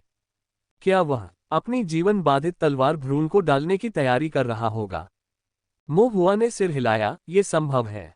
उन्होंने पहले भी यह अनुमान लगाया था, लेकिन चूंकि इसका कोई सबूत नहीं है, इसलिए इसकी पुष्टि करना कठिन है। लेकिन मो हुआ ने भौहें चढ़ाईं। अपनी रीढ़ की हड्डी का उपयोग करके जीवनबद्ध तलवार की हड्डी बनाना, ये किस प्रकार की तलवार बनाने की विधि है? लिंगहुक्सियाओ ने अपना सिर हिलाया। फिर दोनों ने ओयांग म्यू की ओर देखा। उनमें से ओयांग म्यू के पास सबसे उत्तम तलवार कास्टिंग कौशल और कलाकृतियों को परिष्कृत करने का व्यापक ज्ञान है। ओयांग म्यू ने गंभीरता से कहा, विशेष रूप से मुझे यकीन नहीं है, लेकिन मेरे परिवार में ताओ साधना और कलाकृति शोधन पर कुछ विविध नोटों में इसी तरह का उल्लेख था। यह एक तलवार कास्टिंग विधि है जो स्वयं को तलवार के साथ जोड़ती है। लेकिन तलवार चलाने की इस विधि को उपविभाजित करने पर इसकी कई शाखाएं हैं, यहाँ तक कि धार्मिकता और बुराई के स्तर भी भिन्न है। कुछ विधियां केवल खूनी हैं, स्वयं को नुकसान पहुंचाती हैं लेकिन दूसरों को नहीं, जबकि अन्य अत्यंत दुष्ट हैं, जिनमें बड़े पैमाने पर वध की आवश्यकता होती है। सच में ये बूढ़ा अपनी रीढ़ का इस्तेमाल तलवार चलाने के लिए करता है। वह किस रास्ते पर है, कौन सी विधि इस्तेमाल कर रहा है, मैं अभी नहीं बता सकता। ओयांग म्यू ने अपना सिर हिलाया। लिंगहुक्सियाओ ने अपनी भौहें सिकोड़ी, एक पल सोचने के बाद फुसफुसाया, एक सवाल है। उसने अपना सिर मोहुआ और अन्य लोगों की ओर घुमाया और धीरे से कहा, अपनी रीढ़ की हड्डी का इस्तेमाल करके जीवनबद्ध तलवार की हड्डी का इस्तेमाल करना, जीवनबद्ध दुष्ट तलवार को परिष्कृत करने के लिए ही होगा। ये बूढ़ा राक्षस साधक शायद 10,000 राक्षसों की जेल में कोर फॉर्मेशन हासिल करने के इस मौके का फायदा उठाने की कोशिश कर रहा है। ओयांग म्यू दंग रह गया। उसने बार बार सिर हिलाया। ये पुरानी बात पहले भी कही गई थी। 10,000 राक्षसों के कारागार में कोई भी राक्षस साधक एक बार कोर फॉर्मेशन तक पहुंचने के बाद घाटी छोड़ सकता है, बाहर युवा मास्टर की सेवा कर सकता है। इस प्रकार घाटी के भीतर रहने की तुलना में खुद को कहीं अधिक मुक्त कर सकता है। इसके अलावा कोर फॉर्मेशन प्राप्त करने के बाद उनका जीवन काल बढ़ जाएगा, जिससे वह कई और साल जी सकेंगे, अनिवार्य रूप से भाग्य को चुनौती देते हुए। मो हुआ ने धीरे से सिर हिलाया, लेकिन फिर उसकी निगाहें तेज हो गईं। लेकिन क्या वह तब तक टिक पाएगा? ओयांग म्यू और लिंगहुक्सियाओ ने चिंतन की अभिव्यक्ति प्रदर्शित की। मो हुआ ने आगे कहा, उस बूढ़े राक्षस साधक ने अपनी रीढ़ की हड्डी निकाल ली थी। वह झुका हुआ था, लगातार खून खांस रहा था। कभी कभी वह दुष्ट उपकरणों के कक्ष में अकेला बैठा रहता था और मुट्ठी भर गोलियां अपने मुंह में ठूंस लेता था। इसके अलावा मैं स्पष्ट रूप से महसूस कर सकता हूं कि उसके भीतर की मृत्यु की लगातार भारी होती जा रही है।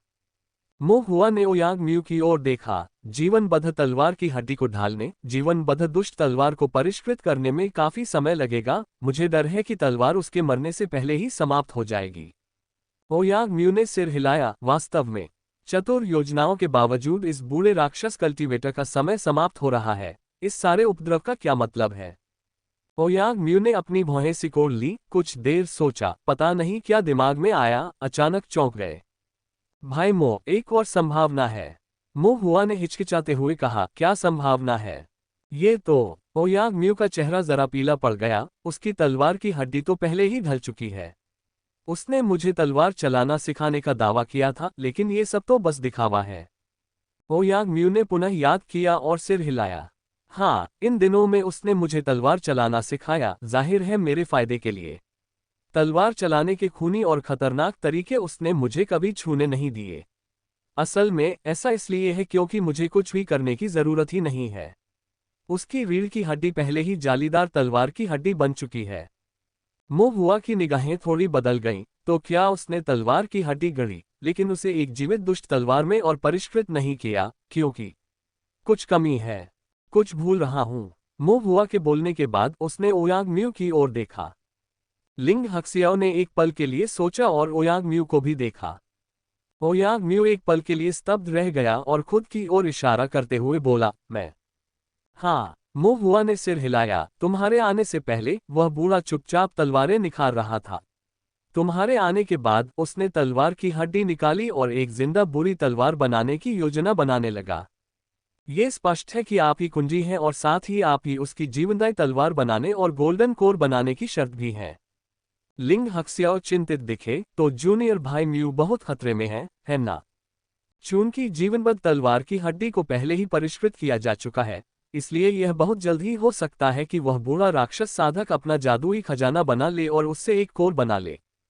वास्तव में मो हुआ ने हल्की सी आह भरी, थोड़ा भौहें चढ़ाईं। वर्तमान समस्या यह है कि हम नहीं जानते कि उसकी असली तलवार ढलाई विधि क्या है, या अंदर क्या छिपी हुई चालें हैं। और साथ ही तलवार की हड्डी पर उन्होंने जो संरचना के पैटर्न अंकित किए हैं, वे वास्तव में क्या करते हैं। सभी लोग थोड़े चिंतित दिखाई दिए, लेकिन यहाँ खड़े होकर सोचने से कोई मदद नहीं मिलेगी और वास्तव में इसका कोई समाधान भी नहीं है। आइए परिस्थितियों के अनुसार कार्य करें। मो हुआ ने ओयांग म्यू के कंधे पर थपथपाते हुए कहा, ज्यादा सावधान रहो। हाँ, ओयांग म्यू ने गंभीरता से उत्तर दिया। मो हुआ ने ओयांग म्यू की ओर देखा, अभी भी कुछ असहज, और कहा, एक पल इंतजार करें। वह गुप्त कक्ष में वापस भागा, कुछ सजावटी प्लेटें और आध्यात्मिक कलाकृतियां चुनी और कुछ आकृतियां बनाई। उसके बाद ही वह जेल लौटा और उन सबको ओयांग म्यू को सौंप दिया।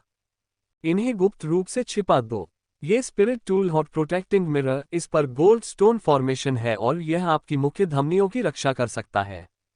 यदि स्थिति गंभीर हो जाए तो इन एरे प्लेटों को दुश्मन को रोकने के लिए तुरंत तैनात किया जा सकता है। इस काले कपड़े का ध्यान रखना। अगर चक्कर आए तो इसे तुरंत अपने माथे पर लपेट लेना। ये राक्षसों को भगाने और रक्त बहाल करने वाली कुछ गोलियां हैं। इन्हें अपने पास रखें। अगर राक्षसों की क्यूई आपके शरीर में प्रवेश कर जाए या आपकी रक्त क्यूई बहुत कम हो जाए तो इन्हें तुरंत खा लें।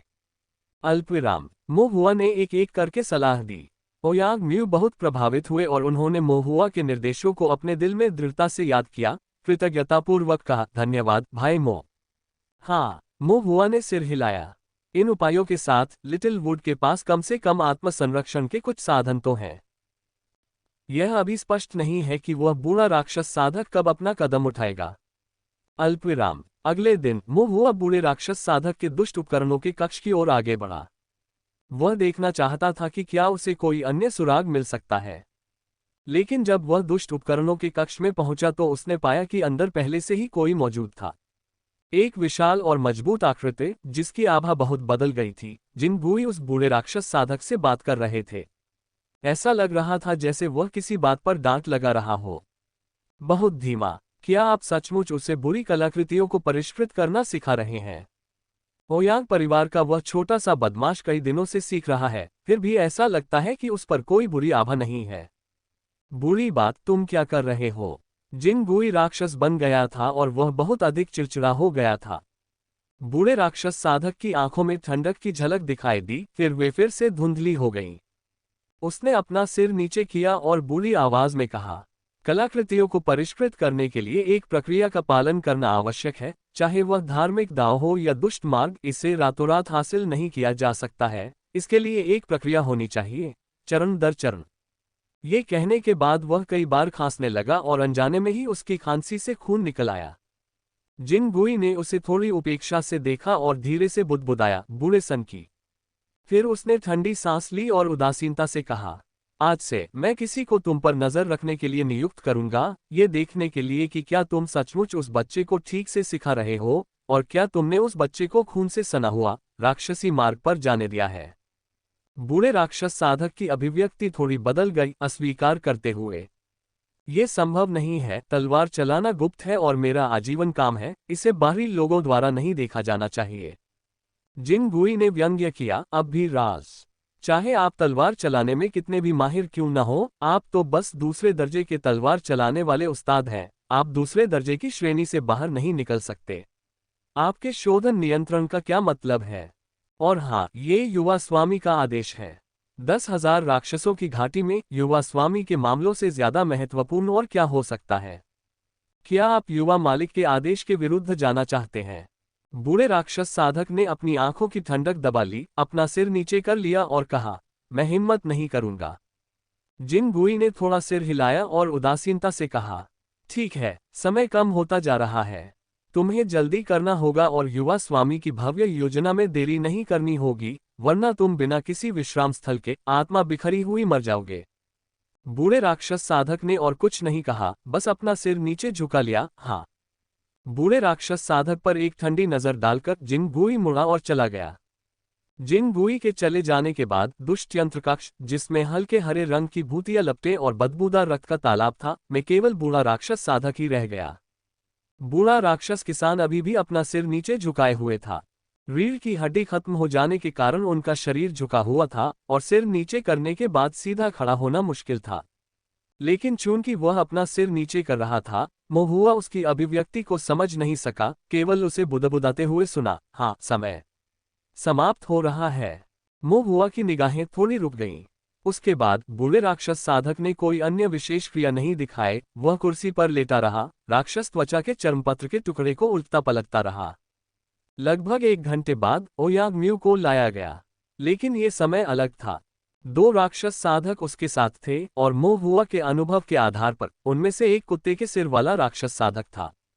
दूसरे की आंखें तेज थीं और सिर गंजा था, संभवतः वह बाल्ड ईगल था जो एक राक्षस किसान था जिसके शरीर पर ईगल का पैटर्न अंकित था। ओयांग म्यू को लाने के बाद कुत्ते के सिर वाला राक्षस साधक दरवाजे के बाहर चला गया और उसकी रखवाली करने लगा। हालांकि गंजा eagle eyed monster cultivator evil arms master room के अंदर ही रहा, उसकी तीखी निगाहें बूढ़े मॉन्स्टर कल्टीवेटर पर टिकी थीं, उसका स्वर उदासीन था। मास्टर, मैनेजर ने मुझे किसी भी दुर्घटना को रोकने के लिए यहां निगरानी रखने का निर्देश दिया है। तथाकथित निगरानी वास्तव में निगरानी थी। बूढ़े राक्षस किसान ने सिर हिलाया और धीरे से कहा, मैं समझता हूं। फिर उन्होंने गंजे और कुत्ते के सिर वाले राक्षस साधकों को नजरअंदाज कर दिया, ओयांग म्यू पर ध्यान केंद्रित किया और कहा, मैं तुम्हें तलवार चलाना सिखाता रहूंगा। ओयांग म्यू के चेहरे पर थोड़ी जटिलता दिखी, लेकिन उसे मोहुआ के निर्देश याद थे। उसने ऐसा दिखावा किया जैसे कुछ हुआ ही नहीं और उसे कुछ भी पता नहीं, और सिर हिलाया। ठीक है सीनियर। उसके बाद सब कुछ सामान्य रूप से चलता रहा। बूढ़े राक्षस साधक ने धैर्यपूर्वक तलवार चलाना सिखाया, जबकि ओयांग म्यू ने आधे मन से सीखा। गंजा राक्षस साधक बाज की तरह देखता रहा और कुत्ते के सिर वाला राक्षस साधक सतर्कता से दरवाजे की रखवाली करता रहा। थोड़ी देर बाद बूढ़ा राक्षस साधक थका हुआ लग रहा था और उसने ओयांग म्यू से कहा, थोड़ी देर अकेले अभ्यास करो, मैं आराम करने जा रहा हूं। फिर वह मुड़ा, पास की कुर्सी पर गया और धीरे से बैठ गया। लेकिन जैसे ही वह बैठा, उसकी खांसी बंद नहीं हो सकी, बार बार खून की खांसी होने लगी और वह असहाय होकर लड़खड़ाते हुए कुछ गोलियां निगलने लगा। अंततः वह कुर्सी पर लेट गया, हौंफते हुए, एक मरते हुए बूढ़े कुत्ते की तरह। उसकी सांसों से बदबू आ रही थी। ईगल पैटर्न मॉन्स्टर कल्टीवेटर ने यह देखकर भौहें चढ़ाईं। उसकी अभिव्यक्ति कुछ हद तक तिरस्कारपूर्ण थी। उसने अपनी निगाहें थोड़ी सी दूसरी ओर मोड़ लीं। डायबिटीज से बचाव के लिए इस पावरफुल तरीके का इस्तेमाल करके देखें। इंस्यूलेक्स डायबिटिक। भट्ठी की चिंगार, लोहे की झनकार और बूढ़े राक्षस किसान की सांसें एक साथ मिल गईं। कमरे में बहुत शोर था, फिर भी वहां एक अजीब सी खामोशी छाई हुई थी। थोड़ी देर बाद ईगल पैटर्न मॉन्स्टर कल्टीवेटर की अभिव्यक्ति अचानक थोड़ी बदल गई, क्योंकि उसे लगा कि कुछ गड़बड़ है। बूढ़े राक्षस साधक की सांसें मानो गायब हो गई थीं। ईगल पैटर्न मॉन्स्टर कल्टीवेटर ने आश्चर्य से अपनी आंखें चौड़ी कर लीं और बगल की ओर देखा, तो देखा कि कुर्सी पर एक काला वस्त्र पड़ा हुआ है और साथ में कुछ राक्षस की खाल भी गिरी हुई है। अच्छा नहीं है। ईगल पैटर्न मॉन्स्टर कल्टीवेटर के दिल में एक ठंडक दौड़ गई और उसने तुरंत अपने ईगल पैटर्न को सक्रिय कर दिया। उसके सिर के ऊपर एक राक्षस पैटर्न चमक उठा। उसकी आंखें चमक उठी जब वह कमरे में पुराने राक्षस कल्टीवेटर की आकृति को खोज रहा था। लेकिन इससे पहले कि वह कोई सुराग ढूंढ पाता, हत्या का इरादा अचानक से उभर आया। एक लंबा गहरा लाल रंग का तंतु अचानक जमीन से उभरा, जो भयावह राक्षसी शक्ति से भरा हुआ था, और ईगल पैटर्न मॉन्स्टर कल्टीवेटर की कमर पर भयंकर वार कर रहा था, मानो उसे दो टुकड़ों में काटने की कोशिश कर रहा हो। ईगल पैटर्न मॉन्स्टर कल्टीवेटर की पुतलियां सदमे से सिकुड़ गईं और वह अचानक हुए हमले से बचने के लिए उछल पड़ा। लेकिन ईगल पैटर्न पहनने के बावजूद उसके पास केवल फाउंडेशन स्थापना साधना थी और वह उड़ नहीं सकता था, मध्य हवा में मंडराता रहता था और भागने के लिए कोई जगह नहीं थी। ये संक्षिप्त तैरना एक दोष बन गया। अचानक कई दुष्ट तलवारें बिजली की गति से छाया से बाहर निकली और रक्त की किरणें छोड़ती हुई ईगल पैटर्न मॉन्स्टर कल्टीवेटर के शरीर में गहराई तक घुस गईं। बुरी तलवारों में दूषित तलवार की हुई थी और साथ ही घातक राक्षसी शक्ति भी थी। ईगल पैटर्न मॉन्स्टर कल्टीवेटर को तुरंत जहर दिया गया। उसके वंश में जलन हुई। वह हैरान और क्रोधित हो गया और आंखें चौड़ी करके चिल्लाया, तुम बूढ़े कमीने, तुम्हारी हिम्मत कैसे हुई? उन्होंने कभी यह उम्मीद नहीं की थी कि उनकी पहली निगरानी ड्यूटी के दौरान पुराना अमर प्राणी अचानक घातक बन जाएगा। क्या उसे 10,000 राक्षसों की घाटी के प्रतिबंध का उल्लंघन करने और 10,000 राक्षसों द्वारा खाए जाने का डर नहीं था? आप वास्तव में वह और अधिक कहना चाहता था, लेकिन बूढ़े राक्षस साधक ने, जिसने इतने लंबे समय से योजना बनाई थी, अचानक हमला कर दिया। जाहिर है उसे कोई मौका नहीं दिया। छाया से एक राक्षसी प्राणी अचानक तैरकर बाहर आ गया। इस राक्षसी प्राणी का शरीर सांप के समान लंबा था, जिसके दोनों ओर खंजर जैसे अंक थे। ऊपर मानव चेहरा था, लंबी जीभ निकली हुई थी, अंग कांप रहे थे। वह जमीन पर तेजी से रेंग रहा था। इसकी गति बहुत तेज थी और एक पल में ही यह ईगल पैटर्न मॉन्स्टर कल्टीवेटर के करीब पहुंच गया और फिर उसके जहरीले पक्षाघात का फायदा उठाकर सीधे उसके चारों ओर लिपट गया। तीक्ष्ण खंडों वाले अंग मांस में गहराई तक घुस गए। सांप जैसा शरीर लगातार घूमता रहा तथा अपने खंडित अंगों से ईगल पैटर्न मॉन्स्टर कल्टीवेटर के शरीर को काटता रहा। ईगल पैटर्न राक्षस कल्टीवेटर गुस्से में दहाड़ा, तुम। लेकिन इससे पहले कि वह अपनी बात पूरी कर पाता, उसके सिर में भी अंग घुस गया। रक्त की रोशनी चमकने लगी जिससे वह लहूलुहान हो गया। यह दृश्य खूनी और क्रूर दोनों था। मुंह हुआ भय से हौंफने लगा। यह पुरानी चीज वास्तव में एक सेंटीपीड दानव थी और उसने तेजी से कार्रवाई की, निर्णायक रूप से हत्या कर दी। उसका चेहरा गंभीर मानवीय था। अब वह अपनी पिछली बीमार मरणासन अवस्था जैसा बिल्कुल नहीं दिख रहा था। सचमुच एक धोखेबाज बूढ़ा प्राणी। इसके अलावा उसने आवेग में आकर बिना किसी हिचकिचाहट के अचानक हत्या कर दी। कुछ ही मुकाबलों में ईगल पैटर्न मॉन्स्टर कल्टीवेटर तुरंत मर गया। जब तक बाहर खड़े कुत्ते के सिर वाले राक्षस साधक ने शोरगुल सुना और दौड़कर अंदर आया, तब तक बहुत देर हो चुकी थी। वह केवल खून से लथपथ भयावह और भयानक शोधन कक्ष, एक क्षत विक्षत शव और एक अजीबोगरीब राक्षसी साधक को ही देख सकता था। तीखे खंड वाले अंग, एक बदसूरत राक्षस शरीर और उस शरीर पर एक विचित्र मानव चेहरा। उस क्षण विचित्र मानव चेहरे ने अपनी गर्दन घुमा और उस पर मुस्कुराया। कुत्ते के सिर वाले राक्षस साधक के रोंगटे तुरंत खड़े हो गए और वह भागने के लिए मुड़ा। इस प्रकार का भयावह, दुष्ट और चालाक बूढ़ा राक्षस साधक ऐसा व्यक्ति नहीं था जिससे वह मुकाबला कर सके। यद्यपि वह तेजी से भागा, लेकिन सेंटीपीड जैसा बूढ़ा राक्षस साधक अनेक अंगों का उपयोग करते हुए और भी तेजी से रेंगने लगा। उसने जल्दी से कुत्ते के सिर वाले राक्षस साधक के शरीर को उलझा लिया और प्रक्रिया को दोहराया। एक क्षण बाद कुत्ते के सिर वाले राक्षस साधक का शरीर तौलिए की तरह मुड़ गया। मधुमेह हमेशा के लिए खत्म हो जाएगा। सोने से पहले करें ये काम। इंसुलेक्स डायबिटिक। खून तौलिए से पानी की तरह टपक रहा था। इस बिंदु पर दोनों रक्षक राक्षस साधक मारे गए। बूढ़ा राक्षस साधक राक्षसीकरण से पीछे हट गया और पुनः वृद्ध राक्षस साधक बन गया। उसने अपना झुर्रीदार हाथ बढ़ाया, कांपते हुए शोधन कक्ष का दरवाजा बंद कर दिया, संरचना को सील कर दिया तथा अंदर की हर चीज को अलग कर दिया। फिर वह कदम दर कदम वापस अंदर चला गया। इस समय खून की गंध ओयांग म्यू के चेहरे पर फैल गई, जिससे उसका चेहरा थोड़ा पीला पड़ गया, लेकिन उसकी निगाहें स्थिर रहीं। बूढ़े राक्षस साधक ने कुछ आश्चर्यचकित होकर धीरे से सिर हिलाया और प्रशंसा की। बुरा नहीं है। अचानक परिवर्तनों में भी शांत रहा। ओयांग म्यू घबरा गया, लेकिन खुद को शांत करने में कामयाब रहा। उसने पूछा, वरिष्ठ, आप वास्तव में क्या करना चाहते हैं? बूढ़े राक्षस साधक ने मुस्कुराते हुए अपने तीखे नुकीले दांत और लंबी जीभ दिखाते हुए कहा, जो राक्षस साधकों को खाने से निकले खून से सनी हुई थी, तुम्हें जल्द ही पता चल जाएगा। शब्द पूरे भी नहीं हुए थे कि एक राक्षसी हवा चल पड़ी। ओयांग म्यू ने अपनी आंखों के सामने केवल खून का दृश्य देखा, क्योंकि बूढ़ा राक्षस साधक एक सेंटीपीड में बदल गया और खूनी, गंदी हवा के साथ उस पर हमला कर रहा था। लेकिन कुछ ही क्षणों बाद एक जोरदार आवाज गूंजी और खून के दृश्य की जगह आग की लपटें उठने लगीं। ओयांग म्यू के चारों ओर एक चमकदार रोशनी फैल गई और भयंकर लपटें उठीं, जो केंद्र में ओयांग म्यू की रक्षा कर रही थीं। पृथ्वी अग्नि संहारक व्यू विस्फोट से खुल गया। शक्तिशाली आध्यात्मिक शक्ति बेतहाशा बह गई। पलक झपकते ही कनखजूरे जैसा राक्षसी प्राणी आग की लपटों से घिरकर जमीन पर गिर पड़ा। जब आग बुझ गई तो सेंटीपीड दानव ने अपना शरीर सिकोड़ लिया, राक्षसीपन से दूर हो गया और वापस उस कुबड़े बूढ़े राक्षस साधक में बदल गया। वह एक घायल जानवर की तरह हौंफने लगा। उसकी तीखी नजरें ओयांग म्यू पर टिकी थीं, कांपते हुए, फॉर्मेशन। ये छोटा सा बच्चा वह संरचना का उपयोग कैसे कर सकता है?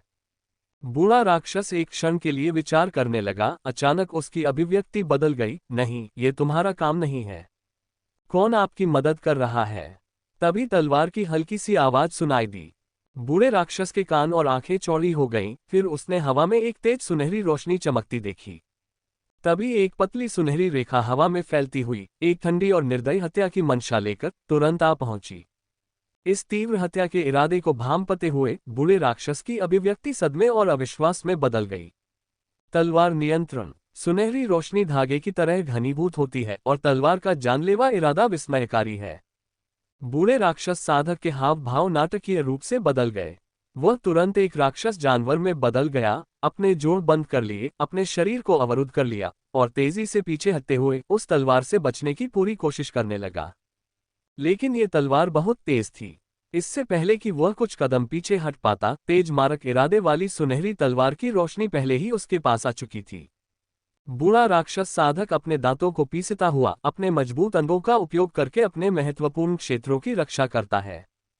फिर तलवार का नमूना चमक उठा, सुनहरी रोशनी फूट पड़ी और आत्मा तलवार टूट गई। दो सिर वाले सुनहरे कमल की तरह खिल गई, चमकदार लेकिन खतरनाक। एक क्षण में तलवार की कील बह निकली और खून की धुंध फूट पड़ी। तलवार की कील से कटे हुए अंत सभी दिशाओं में बिखर गए और टूटी हुई तलवार से कटा हुआ मांस जमीन पर फट गया। ओयांग म्यू ने अपना मुंह थोड़ा सा खोला। हालांकि यह पहली बार नहीं था जब उसने भाई मो का तलवार नियंत्रण देखा था, लेकिन ऐसा तलवार नियंत्रण वास्तव में अकथनीय था। तलवार की रोशनी सुंदर थी जबकि तलवार की कील खतरनाक थी, जो उसी क्षेत्र के सामान्य साधक से कहीं अधिक थी। इसलिए जब भी वह ये सब देखता, उसका दिल एक बार फिर सदमे में आ जाता। जब तलवार की कील नष्ट हो गई और रक्त की धुंध गायब हो गई, तो शोधन कक्ष और भी अधिक खंडहर हो गया, मानो रक्त से धुल गया हो। एक क्षण बाद अखाड़े के बीचों बीच मांस का एक पिंड हिलने लगा। बूढ़ा राक्षस किसान मरा नहीं था। वह फाउंडेशन स्थापना शिखर साधना स्तर पर थे। मोह हुआ अभी फाउंडेशन बिल्डिंग के मध्य चरण पर ही था। हालांकि स्वर्ण कटिंग तलवार संरचना और दिव्य इंद्रिय तलवार नियंत्रण की शक्ति पर निर्भर रहना फाउंडेशन स्थापना के अंतिम चरण के लिए एक बड़ा खतरा पैदा करने के लिए पर्याप्त था, लेकिन फाउंडेशन स्थापना शिखर पर इस बूढ़े राक्षस साधक को एक ही बार में मार डालना कुछ हद तक अवास्तविक था। बूढ़े राक्षस साधक का शरीर कुछ बार कांप उठा और फिर जैसे कोई सांप अपनी केंचुली उतारता है, उसने मांस की एक परत उतार दी, जिससे उसके नीचे का कुबड़ा और बुजुर्ग व्यक्ति प्रकट हो गया। लेकिन उनकी आभा तुरंत ही काफी कमजोर हो गई। उसका चेहरा भी अधिकाधिक वृद्ध होता गया।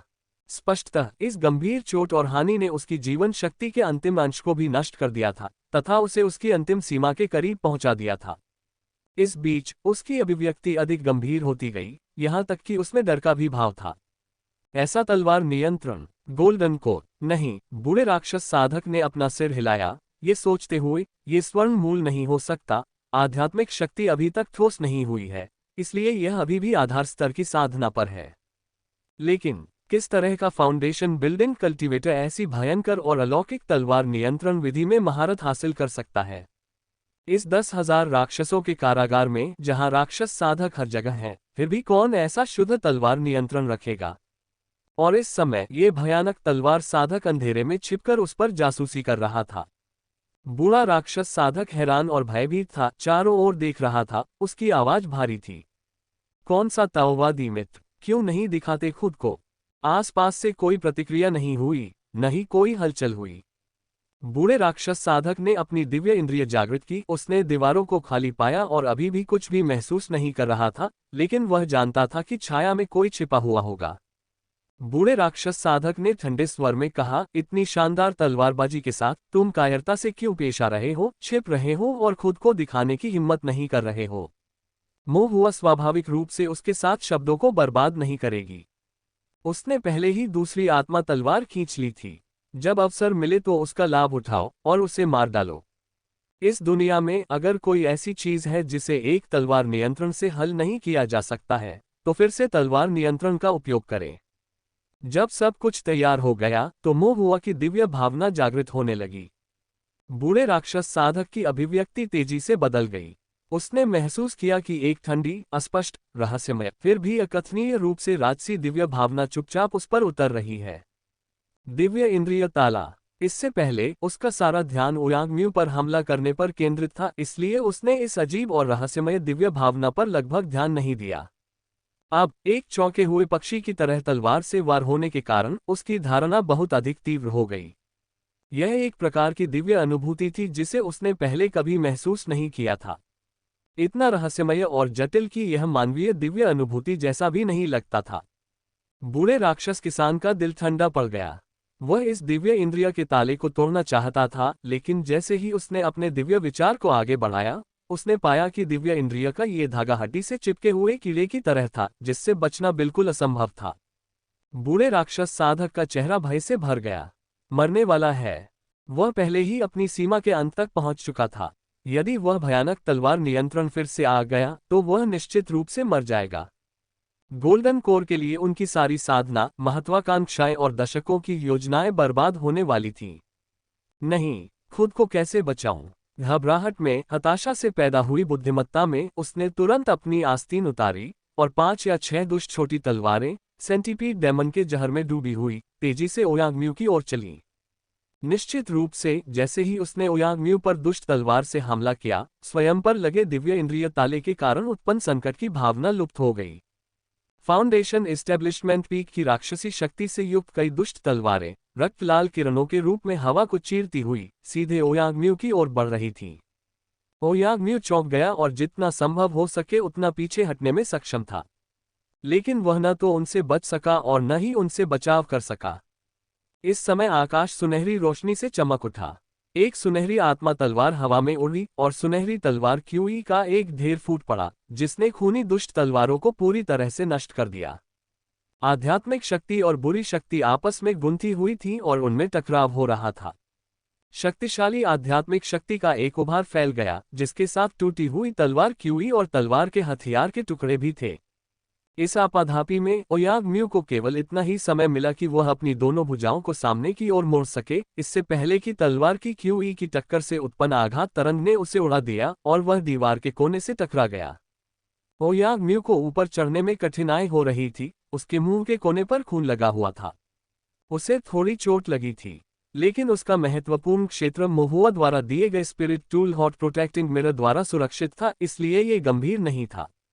इस समय बूढ़े राक्षस किसान की सुस्त आंखें अचानक चमक उठीं, जो छत की ओर देख रही थीं। पहले की सुनहरी आत्मा तलवार, जो तेज और मजबूत थी, ने उसकी बुरी तलवारों को पूरी तरह से नष्ट कर दिया था, लेकिन साथ ही इसने तलवार नियंत्रण के स्थान को उजागर कर दिया था।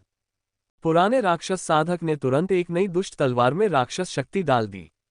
ये दुष्ट तलवार, जिसके ब्लेड पर सांप का पैटर्न उत्कीर्ण था, पिछली तलवारों से अधिक लंबी थी, और जैसे ही राक्षसी शक्ति को इसमें डाला जाता था, ये खूनी रोशनी से चमक उठती थी। बूढ़े राक्षस साधक ने अपना हाथ हिलाया और सांप के आकार की दुष्ट तलवार एक विषैले सांप की तरह चमक उठी, जो सीधे छत की ओर काटती हुई चली गई। खूनी तलवार की रोशनी छत पर पड़ी और विस्फोट हो गया। क्षण में पत्थर की दीवार टूट गई और मलबा हर जगह बिखर गया। इससे पहले कि तलवार की रोशनी अपने लक्ष्य पर पड़ती, एक छोटी सी आकृति छत से गिरकर कमरे के अंदर आ गई। बूढ़े राक्षस किसान ने ठंडी सांस ली। तुम चाहे कितने भी चालाक क्यों न हो, फिर भी मैंने तुम्हें बाहर निकाल दिया है। मैं देखना चाहता हूं कि तुम में किस तरह की दिव्य उपस्थिति है। जैसे ही धूल जमी, छत से गिरी आकृति धीरे धीरे स्पष्ट होने लगी। दुबला पतला शरीर और गोरी त्वचा, चेहरा धूल से सना हुआ था, जिससे वह गंदा लग रहा था, फिर भी कोई भी सुंदर भौहें और आंखें देख सकता था, और व्यवहार में मासूमियत और बचपन का भाव झलक रहा था। बूढ़े राक्षस साधक ने उस आकृति की ओर देखा और उसकी पुतलियां सिकुड़ गईं। वह कुछ हद तक अचंभित हो गया। एक छोटा बच्चा, क्या वह व्यक्ति जिसने मुझ पर उस अविश्वसनीय रूप से तेज सोना काटने वाली शाही तलवार से हमला किया था, ये प्रतीत होता है कि मासूम सा छोटा बच्चा हो सकता है। नहीं, ये बिल्कुल असंभव है। बूढ़े राक्षस साधक की अभिव्यक्ति गंभीर हो गई और उसने गंभीरता से पूछा, छोटे बच्चे, तुम कौन हो? मुंह हुआ बिना बोले शरारत से मुस्कुराया। बूढ़े राक्षस साधक के हृदय में एक झटका सा लगा। क्या वह एक बूढ़ा राक्षस हो सकता है जो बच्चे जैसा दिखता हो और जिसके बाल काले हों? लेकिन ये भी सही नहीं लगा। उसका भौतिक शरीर कमजोर था, उसकी आध्यात्मिक शक्ति प्रबल नहीं लग रही थी, और उसकी रक्त क्यों ताज़ा और युवा थी, उसमें किसी भी प्रकार की क्षयकारी आभा का अभाव था। जाहिर है वह युवा था, किसी बूढ़े राक्षस जैसा बिल्कुल नहीं।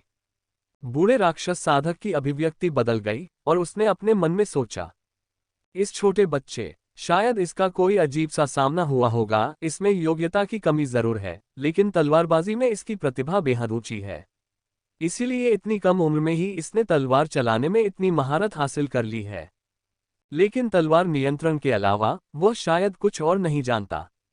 इसलिए उसने खुद को दिखाने की हिम्मत नहीं की, केवल छाया में छिपने और तलवार नियंत्रण के साथ हमला करने का साहस किया। बूढ़े राक्षस साधक ने अपना मन बना लिया था। उसने धीरे से मोहुआ की ओर देखा, फिर पास में खड़े ओयांगम्यू की ओर देखा और कर्कश स्वर में बोला, छोटे भाई, क्या आप इस ओयांग परिवार के बच्चे के सहशिष्य हैं? मोहुआ ने एक क्षण सोचा, फिर उत्तर दिया, मुझे ऐसा लगता है। उनकी आवाज जेड प्लेट पर गिरते मोतियों के समान थी, तीखी और मधुर। बूढ़े राक्षस साधक की पलकें हल्की सी झपकने लगीं और वह सोचने लगा कि निश्चित रूप से वह एक छोटा सा बालक ही होगा। उसे और भी अधिक अविश्वास हुआ, लेकिन उसकी आंखों में एक चमक चमक उठी। छोटे भाई, चलो खुलकर बात करते हैं। हालांकि मुझे नहीं पता कि तुम यहाँ कैसे पहुंचे, तुम्हें ये समझ लेना चाहिए कि ये 10,000 राक्षसों का कारागार है। एक बार पता चल गया तो चाहे तुम्हारी तलवारबाजी कितनी भी शानदार क्यों न हो, सैकड़ों हजारों राक्षस साधक तुम्हें चीर फाड़कर जिंदा निगल जाएंगे।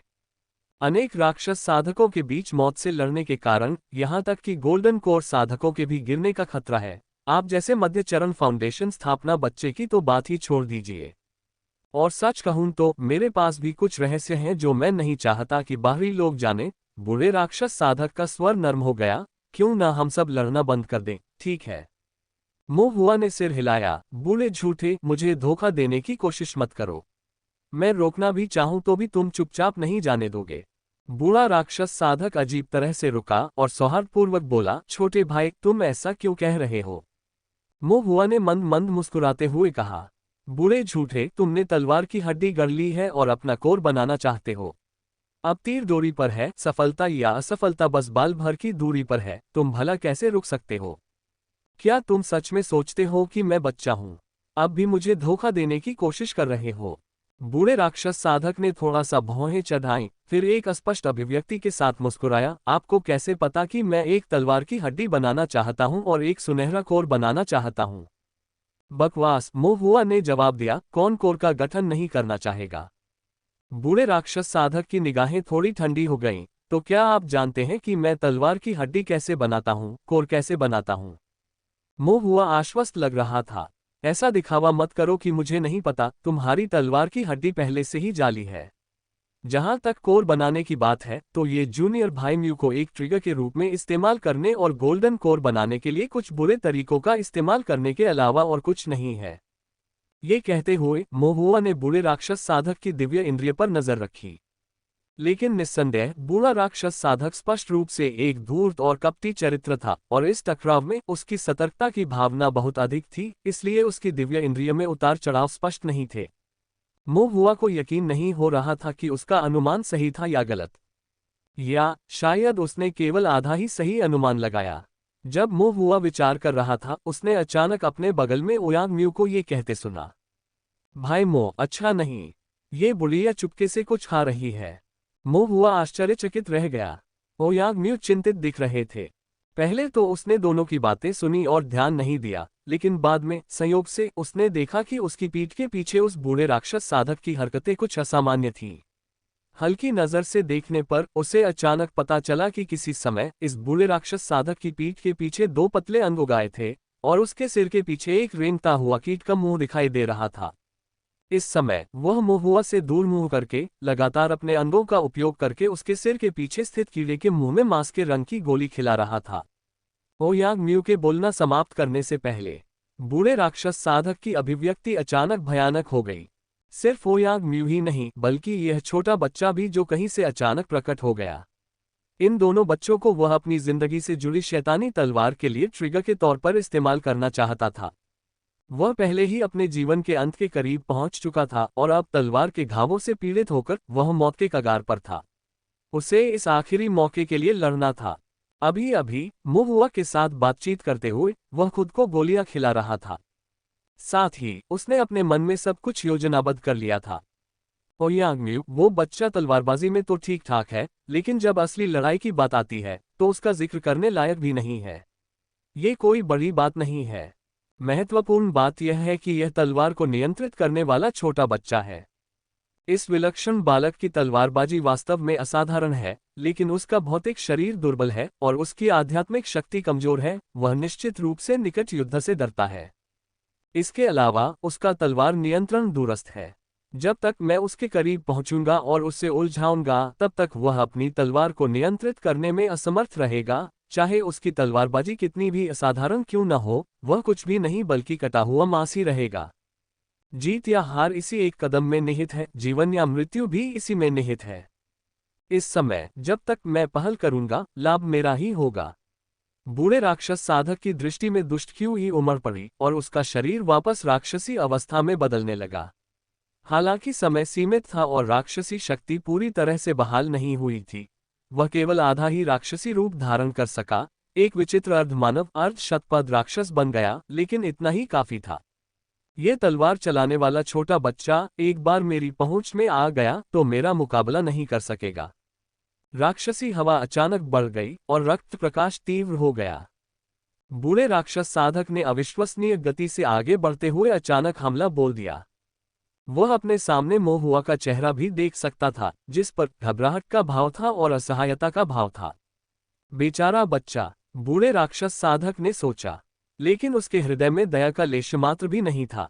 दो जोरदार अंग तीखे दराती की तरह मोहुआ के शरीर की ओर झपटे, मानो मोहुआ को 3 टुकड़ों में काटने की कोशिश कर रहे हों। लेकिन अगले ही पल पानी की एक चमक हुई और मोहुआ का रूप गायब हो गया। बूढ़ा राक्षस साधक आश्चर्यचकित रह गया। आंदोलन तकनीक। लेकिन उसने हार नहीं मानी। उसकी परिधीय दृष्टि मोहुआ के रूप को देख पाए और उसने मोहुआ पर अपने जोरदार अंगों को झुलाना जारी रखा। मोहुआ पानी की तरह आगे बढ़ी, तेज शाखाओं को पार करते हुए एक बार फिर बाल बाल बच गई। ऐसा 3 बार और हुआ। मोहुआ ने उन सभी को चकमा दे दिया। बूढ़ा राक्षस साधक क्रोधित हो गया। इस शापित बच्चे ने ऐसी अद्भुत गति तकनीक कहां से सीखी? लेकिन वह एक कठिन परिस्थिति में था। उसे अपने लंबे कनखजूरे जैसे शरीर को घसीटना पड़ रहा था, अपने जोरदार अंगों को हिलाना पड़ रहा था तथा लगातार मोहुआ का पीछा करना और उस पर वार करना पड़ रहा था।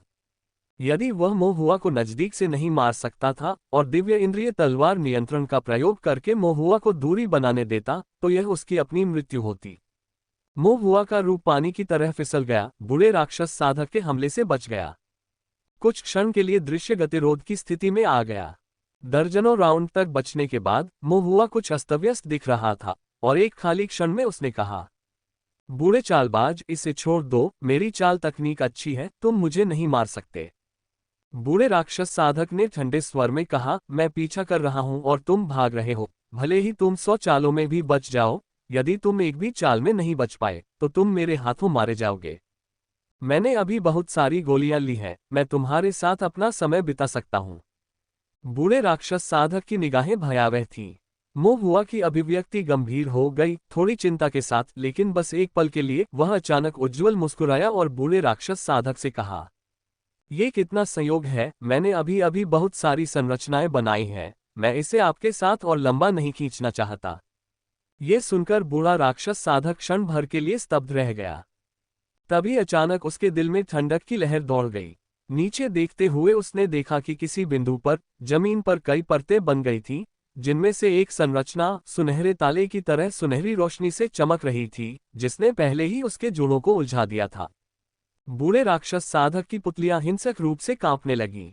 क्या इस छोटे से भूत का पीछा करते हुए उसे कदम दर कदम घने समूहों की ओर ले जाया गया था? उन्होंने संरचनाएं कब निर्धारित की? ये कैसे संभव है?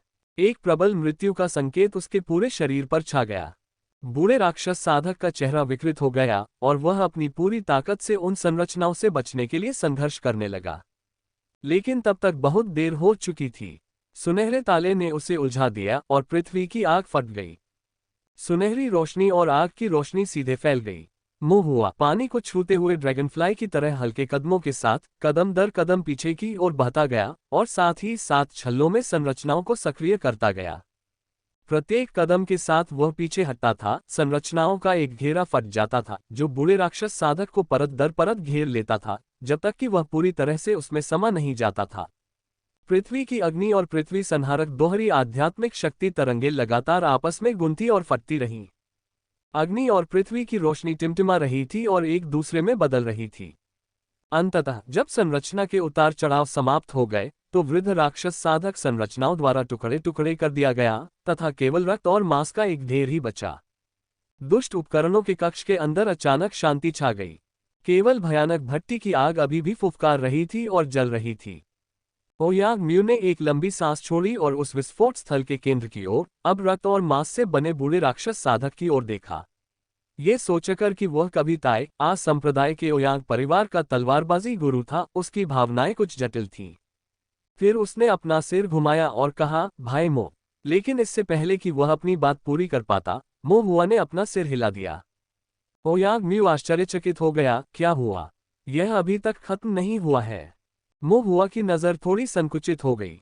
ओयांग म्यू का हृदय कांप उठा और उसने तुरंत ही बूढ़े राक्षस साधक के रक्त और मांस को देखा, एक अपरिचित समय को देखते हुए जब सुनहरे लाल रक्त प्रकाश का एक टुकड़ा प्रकट हुआ। यह एक तलवार थी। ये वही तलवार की हड्डी है जिसे पुराने राक्षस साधक ने पहले अपनी रीढ़ की हड्डी से गढ़ा था। वास्तव में ये जीवन बद्ध दुष्ट तलवार थी जिसे उसने अपने गोल्डन कोर उन्नति के लिए सावधानीपूर्वक तैयार किया था। इस समय भयावह हड्डी की तलवार सुनहरी रोशनी से चमक उठी और पिघले हुए लावा की तरह रक्त बहने लगा, जो धीरे धीरे बूढ़े राक्षस साधक के बचे हुए मांसल शरीर को वाष्पित कर रहा था। ओयांग म्यू का चेहरा पीला पड़ गया। इस बूढ़े राक्षस साधक ने अपनी मृत्यु के समय दुष्ट तलवार को सक्रिय करने के लिए अपने जीवन और शरीर का बलिदान कर दिया। तलवार की दुष्ट अग्नि से वाष्पित हुए मांस से रक्त की पतली धुंध और उबकाई पैदा करने वाली मानवीय दुर्गंध निकल रही थी। दुष्ट तलवार के रक्त की धुंध ने तुरंत ही पूरे कक्ष को घेर लिया। ओयांग म्यू को अचानक चक्कर आने लगा और वह भ्रमित हो गया, मानो वह स्वप्न में हो, वास्तविकता को पहचानने में असमर्थ हो गया। उसकी दिव्य आत्मा लगभग उसके शरीर को छोड़ रही थी। ये सोचकर कि क्या करना है, उसने दूर से एक आवाज सुनी, काला कपड़ा, इसे अपने माथे पर लपेटो। भाई मो। ओयांग म्यू को आश्चर्य हुआ और उसने तुरंत निर्देशानुसार कार्य किया तथा महुआ द्वारा दिया गया काला कपड़ा अपने सिर पर लपेट लिया। एक बार जब काला कपड़ा लपेटा गया तो ऐसा लगा जैसे सब कुछ कट गया हो। अब उसका सिर दर्द नहीं कर रहा था, उसे चक्कर नहीं आ रहा था और स्वप्न जैसा एहसास गायब हो गया था। जहां हो वहीं रहो, हिलना मत, महुआ ने फिर कहा। ठीक है। ओयांग म्यू ने सिर हिलाया और महुआ के निर्देशों का पालन करते हुए वहीं ध्यान में बैठ गया।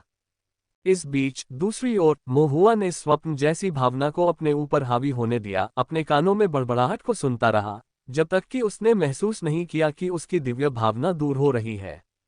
जब उसने अपनी आंखें खोली तो उसने स्वयं को खून से लथपथ पाया। रक्त के तालाब के मध्य में एक भयावह हड्डी की तलवार थी और आसपास का वातावरण संरचना पैटर्न द्वारा सील कर दिया गया था। यह संरचना पैटर्न वही दिव्य संरचना पैटर्न था जिसे बूढ़े राक्षस साधक ने तलवार की हड्डी पर बनाया था। रक्त का तालाब भयानक रूप से शांत था। महुआ थोड़ा हैरान हुआ, अचानक एक चौंकाने वाला परिवर्तन हुआ। चारों ओर से दिव्य विचार की एक रक्तरंजित भयावह आभा उमड़ पड़ी, जिसने हड्डी की तलवार को प्रभावित कर दिया। हड्डी की तलवार ऐसी प्रतीत होती थी मानो उसमें आत्मा भर दी गई हो या वह मांस के साथ विलीन हो गई हो, क्योंकि उसमें से ताजा रक्त निकलता था, सफेद हड्डियां उगती थीं, सफेद मांस उगता था, फैलता और बढ़ता था। अंततः 2 हाथों और 6 पंजों वाले भयावह और ठंडे सफेद हड्डी सेंटीपीड तलवार दानव में परिवर्तित हो जाता था। उसका चेहरा और आभामंडल स्पष्ट रूप से पहचाना जा सकता था। ये बूढ़ा राक्षस किसान था। श्वेत अस्थि तलवार दानव के पूर्ण रूप में रूपांतरित होने के बाद बूढ़ा राक्षस साधक एक धीमी भयावह हंसी को छोड़ने से खुद को नहीं रोक सका। अंत में मैं वह बन गया हूं। यदि मैं गोल्डन कोर का निर्माण नहीं कर पाया तो मैं राक्षस प्रेत तलवार दानव के रूप में जीवित रहूंगा। फिर उसकी गहरी काली भयावह आंखें ठंडी होकर महुआ की ओर मुड़ गईं। कुछ ही क्षणों बाद वह अचानक भौचक्का हो गया। तुम छोटे क्यों हो गए हो? महुआ का दिव्य विचार रूप उनकी स्थापना से पहले भी छोटे बच्चे के रूप में था। महुआ की भौहें थोड़ी ऊपर उठ गईं, उसकी आंखों में ठंडक का भाव था। कोई बात नहीं, बूढ़े राक्षस साधक ने कहा, जो अब सफेद हड्डी तलवार दानव के विशाल और भयावह रूप में परिवर्तित हो गया था, उदासीन एक भयावह हंसी के साथ। छोटा मतलब ताजा, बिल्कुल सही एपेटाइजर। उसकी अभिव्यक्ति अचानक भयंकर हो गई और एक हाथ हड्डी की तलवार में बदल गया, जो महुआ की ओर एक भयंकर सफेद रोशनी फेंक रहा था। अब यह एक राक्षसी प्रेत, एक तलवार राक्षस था। रक्त कुंड से पोषित अपनी जन्मजात अस्थि तलवार के भीतर उसने महसूस किया कि उसकी बुरी विचार शक्ति पहले से कहीं अधिक मजबूत थी। किसी भी बुरी आत्मा से, किसी भी राक्षस से उसे किसी से भी डर नहीं था। इसका उद्देश्य इस छोटे बच्चे को टुकड़ों में काटना और उसे एक एक करके खा जाना था, ताकि वह एक राक्षस में बदल जाए। सफेद हड्डी की तलवार अशुभ रूप से गिरी। फिर एक क्षण में वह रुक गया। सफेद हड्डी तलवार दानव के चेहरे पर भयावह मुस्कान जम गई। वहां एक अविश्वसनीय दृश्य देखने को मिला। हड्डी की तलवार को महुआ ने नंगे हाथों से पकड़ लिया। एक बच्चे के समान सफेद और कोमल चेहरे के साथ महुआ सफेद हड्डी तलवार दानव के विशाल शरीर की तुलना में बहुत छोटा दिखाई दे रहा था। उसने एक छोटा सा हाथ बढ़ाया और आसानी से तेज और भयावह हड्डी तलवार को पकड़ लिया। उसके छोटे से गोरे हाथ पर एक भी खरोंच नहीं आई। सफेद हड्डी तलवार दानव ने हड्डी तलवार को कुछ बार हिलाया, यह महसूस करते हुए कि तलवार मोहुआ द्वारा मजबूती से पकड़ ली गई थी। चाहे वह कितनी भी शक्ति लगा ले, वह थोड़ा भी हिल नहीं सकती थी। अचानक उसे एहसास हुआ कि कुछ तो गड़बड़ है। मोहुआ ने उदासीनता से उसकी ओर देखा। तुम मुझे खाना चाहते हो? सफेद हड्डी तलवार दानव चुप रहा। मोहुआ ने धीरे से दबाया और एक कुरकुरा ध्वनि के साथ हड्डी की तलवार को नंगे हाथों से टुकड़े टुकड़े कर दिया गया। सफेद हड्डी तलवार दानव सदमे में हौंफने लगा, उसका चेहरा हड्डियों से भी अधिक सफेद हो गया।